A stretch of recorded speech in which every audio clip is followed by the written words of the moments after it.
আসসালামু আলাইকুম রহমতুল্লাহ। প্রিয় দর্শক, আজকে আমরা জানতে চলেছি আল্লাহ যে চার ব্যক্তিকে অপছন্দ করেন তা নিয়েই থাকছে আজকে আমাদের আলোচনা। চলুন ভিডিওটি শুরু করা যাক। মানুষের কিছু অভ্যাস ধ্বংস ডেকে আনে। যে সমাজের মানুষের মধ্যে এই অভ্যাসগুলো দেখা দেয় সেই সমাজে নেমে আসে দুর্যোগ, বিশৃঙ্খলা। বিশ্বনবী হযরত মুহাম্মদ সাল্লাল্লাহু আলাইহি ওয়াসাল্লাম বলেছেন, চার ব্যক্তিকে মহান আল্লাহ তাআলা অপছন্দ করেন অধিক হারে। ১. শপথকারী বিক্রেতা। ২. অহংকারী দরিদ্র। ৩. বৃদ্ধ ব্যভিচারী এবং ৪. অত্যাচারী শাসক। অধিক হারে শপথকারী বিক্রেতা। উপরোক্ত হাদিসের অধিক হারে শপথকারী বিক্রেতা বলে বোঝানো হয়েছে যে মিথ্যা শপথ করে পণ্য বিক্রি করে থাকে। যারা সৎ ব্যবসায়ী, মহান আল্লাহ তাআলা কিয়ামতের দিন তাদের সর্বোচ্চ স্থান দান করবেন, কিন্তু যারা ব্যবসা বাণিজ্যে অসৎ তাদের জন্য অপেক্ষা রয়েছে কঠিন শাস্তি। একদিন রাসূলুল্লাহ সাল্লাল্লাহু আলাইহি ওয়াসাল্লাম লোকদের কেনা বেচায় জড়িত দেখে বললেন, হে ব্যবসায়ী সম্প্রদায়। তারা রাসূলুল্লাহ সাল্লাল্লাহু আলাইহি ওয়াসাল্লাম এর ডাকে সাড়া দিল এবং নিজেদের ঘাড় ও চোখ উঠিয়ে তার দিকে তাকালো। তখন তিনি বললেন, কিয়ামতের দিন ব্যবসায়ীদের ফাসিক বা গুনাহগার রূপে ওঠানো হবে, কিন্তু যে সব ব্যবসায়ী আল্লাহ তাআলাকে ভয় করে, নির্ভুলভাবে কাজ করে এবং সততা রক্ষা করে, তারা এর ব্যতিক্রম। কিছু ব্যবসায়ী সিন্ডিকেট করে মানুষকে জিম্মি করে রাখে।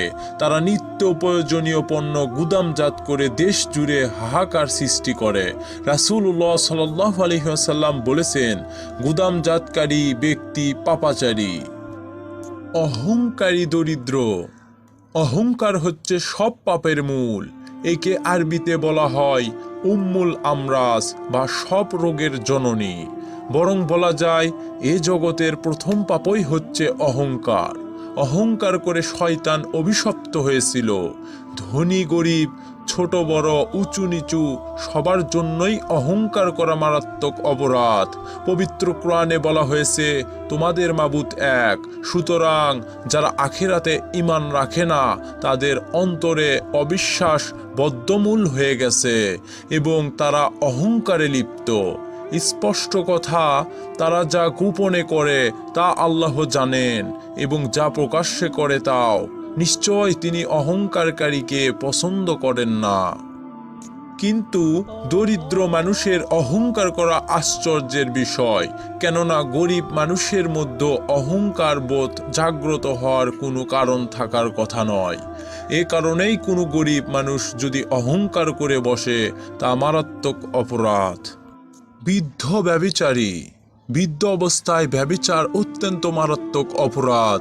এর মানে এই নয় যে যৌবনকালে ব্যভিচার দোষণীয় নয়, বরং ব্যভিচার সর্ব অবস্থায় মারাত্মক অপরাধ। সাধারণত বৃদ্ধরা ব্যভিচারে লিপ্ত হয় পরকীয়ার জেরে। তা গড়ে ওঠে সাধারণত প্রতিবেশী, পরিচিত জন কিংবা পুরনো বন্ধুর সঙ্গে। রাসূলুল্লাহ সাল্লাল্লাহু আলাইহি ওয়াসাল্লাম এ বিষয়ে উম্মতকে সতর্ক করেছেন। একদিন রাসূলুল্লাহ সাল্লাল্লাহু আলাইহি ওয়াসাল্লাম তার সাহাবীদের ব্যভিচার সম্পর্কে জিজ্ঞাসা করেন। তারা বলেন, তা হারাম। আল্লাহ ও তার রাসূল তা হারাম করেছেন। তিনি বলেন, কোনো ব্যক্তি 10 জন নারীর সঙ্গে ব্যভিচারে লিপ্ত হওয়ার চেয়ে তার প্রতিবেশী স্ত্রীর সঙ্গে ব্যভিচারে লিপ্ত হওয়া জঘন্য অপরাধ। অত্যাচারী শাসক। অন্যের প্রতি জুলুম ও অত্যাচার মানুষের ধ্বংস ডেকে আনে। এটি পরিবার, সমাজ ও রাষ্ট্রের প্রতি ফাটল সৃষ্টি করে।